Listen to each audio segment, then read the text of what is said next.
Seringkali agama ini digunakan untuk menghakimi. Banyak sekali istilah-istilah yang diucapkan seperti kafir, musyrik ya. Intinya kalau nggak sama pasti dikatakan demikian. Termasuk juga tentang azab dan musibah. Kenapa kok masyarakat cenderung menganggap bahwa jika suatu bencana menimpa orang yang beriman, itu disebut musibah atau ujian. Tapi jika menimpa orang yang nggak beriman, ini langsung disebut azab atau hukuman. Nah, kenapa bisa demikian, Mas? Kenapa kok semudah itu kita menghakimi bahwa yang nggak beriman itu azab ketika ada bencana misalkan? Kalau kena bencana ketika terjadi misalkan misal ini ya terjadi di tempat-tempat wisata kayak hiburan malam misalkan itu dikatakan sebagai azab begitu ya Mas Yahya ya. Ya. Tapi ketika terjadinya mungkin di tempat ibadah disebutnya sebagai musibah mungkin begitu. Atau ketika itu terjadi kepada orang-orang di antara kita yang mungkin berbeda keyakinan dengan kita disebutnya azab. Tapi yang mungkin seiman dengan kita, artinya sama-sama misalkan agama muslim dikatakan itu musibah misalkan. Atau mungkin ketika orang mau bepergian ke tempat wisata religi misalkan, itu dikatakan musibah misalkan terjadi bencana misalkan Mas Yahya. Nah sedangkan yang mungkin mau pergi rekreasi ke tempat wisata misalkan, itu dikatakan kena azab misalkan. Ini kan hanya istilah-istilah saja Mas Yahya tentang konsep, tentang hal yang baik dan hal yang tidak baik. Sedangkan yang menilai hal baik dan tidak baik itu kan kita manusia. Kalau kemudian itu kita gunakan untuk melabeli seseorang, yang mana orang tersebut beriman atau tidak beriman, hanya karena apa yang dialami di dalam kehidupannya, ini kan sangat nggak pas sekali Mas Yahya. Siapa yang tahu tentang keimanan seseorang? Apakah orang yang dikatakan beragama, terus kita nilai misalkan mau ke tempat-tempat religi, ke tempat ibadah, seolah-olah itu pasti tolak ukur orang yang beriman? Kan belum tentu juga. Atau bisa jadi ketika orang mau pergi ke suatu tempat yang bukan tempat religi misalkan, terlepas itu hiburan malam atau apa misalkan, padahal di sana mereka bekerja misalkan Mas Yahya, atau mungkin ingin memberikan sumbangan misalkan, atau ya banyak hal lah yang bisa dilakukan juga. Artinya tentang baik dan buruk ini kan tentang penilaian, yang mana itu tidak bisa kita jadikan sebagai penghakiman untuk kemudian kita menghakimi, melabeli bahwa seseorang tersebut benar atau seseorang tersebut gak benar Mas Yahya. Nah, kita selalu melihat dari apa yang kita bisa lihat secara kasat mata Mas Yahya. Sehingga kita dengan mudah mengatakan, oh kamu kafir, kamu sesat, kamu nggak benar, kamu kena azab. Oh kalau yang baik berarti lagi kena musibah, lagi diuji. Padahal apa bedanya? Coba apa sih bedanya antara azab dengan musibah itu? Seolah-olah kalau azab ini adalah penilaian kita, label seseorang yang terkena sebuah peristiwa, yang seolah-olah peristiwa itu terjadi karena orang itu melakukan hal yang nggak baik atau hal yang nggak benar. Sedangkan musibah ini label, penilaian kita terhadap seseorang yang mungkin mengalami sebuah peristiwa, tetapi karena untuk melakukan hal-hal yang baik dan yang benar Mas Yahya. Padahal ini kan sama-sama peristiwa yang terjadi di dalam kehidupan.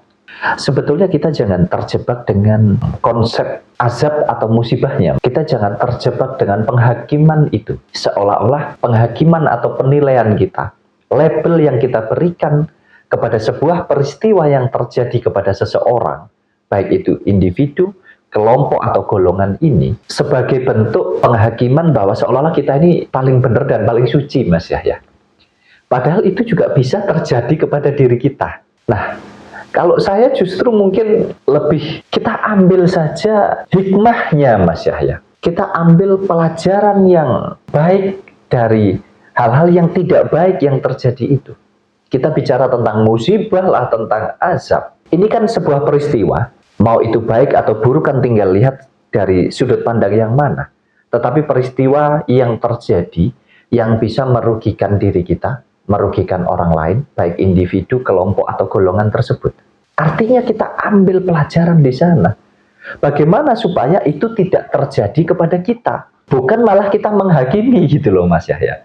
Contoh terjadi bencana alam di sebuah wilayah atau daerah.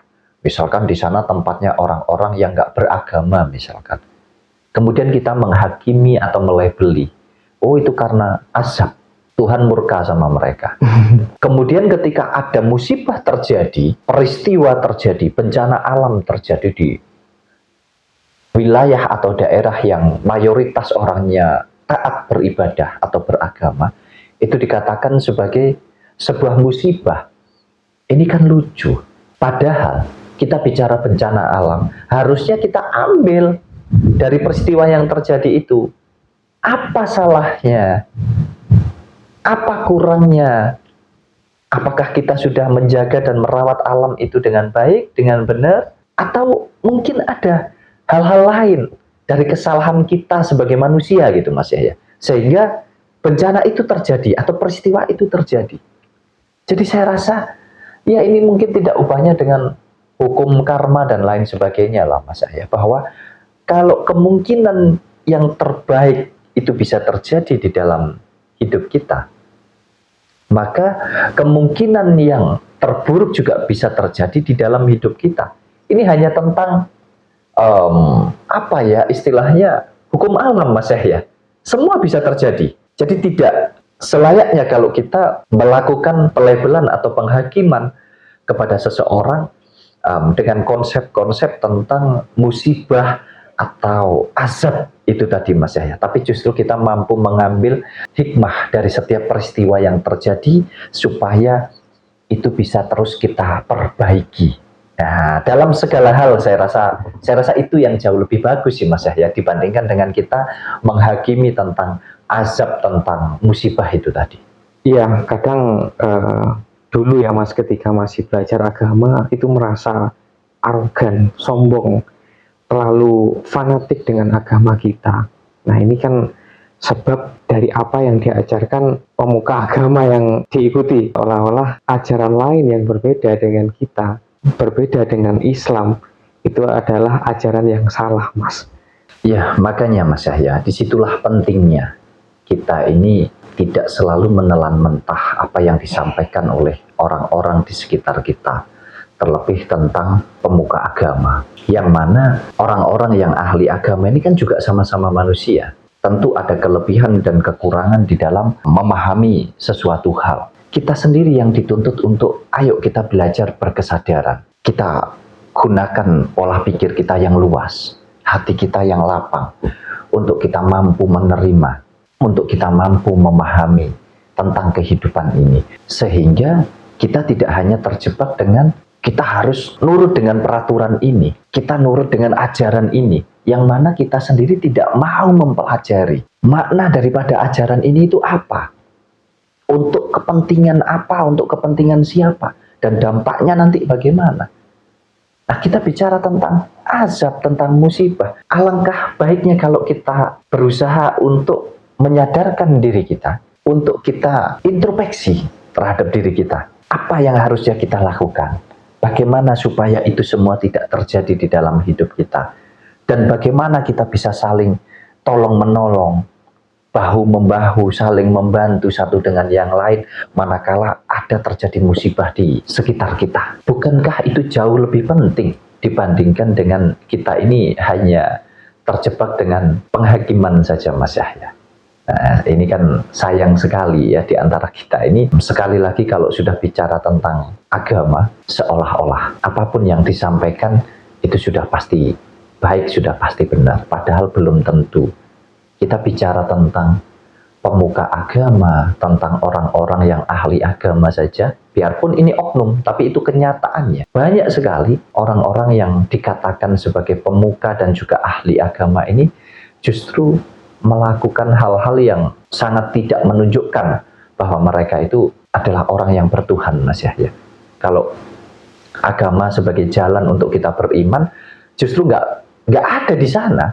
Wujud keimanan itu nggak ada Mas Yahya. Mereka justru masih mengadu domba, menyakiti satu dengan yang lain, bahkan melecehkan tentang harkat dan martabat hidupnya orang lain. Nah, ini kan hal-hal yang menurut saya nggak menggambarkan keimanan kita kepada Tuhan kita. Lalu apakah pantas itu disebut sebagai orang yang ahli agama, orang yang betul-betul baik di dalam beragama? Kenyataannya kan bukan tolak ukur, betul enggak? Betul. Daripada kita sibuk melabeli azab, melabeli musibah, bukankah lebih baik kita bertanya, apa pesan Tuhan di balik semua ini untuk kita pribadi? Bukankah begitu yang harus kita pertanyakan? Ya, jelas Mas Yahya, seperti yang saya sampaikan tadi. Ayo kita sadar, kita introspeksi. Kenapa itu semua bisa terjadi? Dan bagaimana supaya itu semua tidak terjadi? Jadi, kadang orang berpikir bahwa musibah ini adalah sesuatu hal yang seolah-olah bisa membunuh kita.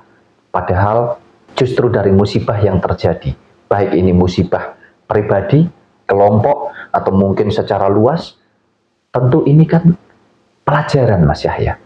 Pelajaran yang bisa kita ambil, di mana kita bisa introspeksi. Musibah itu justru bisa menguatkan kita. Musibah itu justru bisa membuat kita menjadi lebih kuat. Musibah itu justru bisa membuat kita lebih pinter.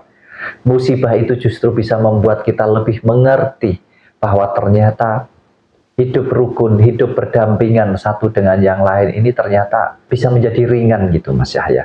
Sehingga kita tidak ego, ya, kita tidak arogan, kita tidak merasa paling benar, paling suci, kita tidak merasa paling baik sendiri Mas Yahya dalam segala hal. Jadi kita ambil hikmah dari musibah-musibah yang terjadi itu di dalam hidup kita. Saya rasa kalau kita mampu masuk di dalam kesadaran itu, maka akan menjadi lebih baik hidup kita ke depan dalam segala hal.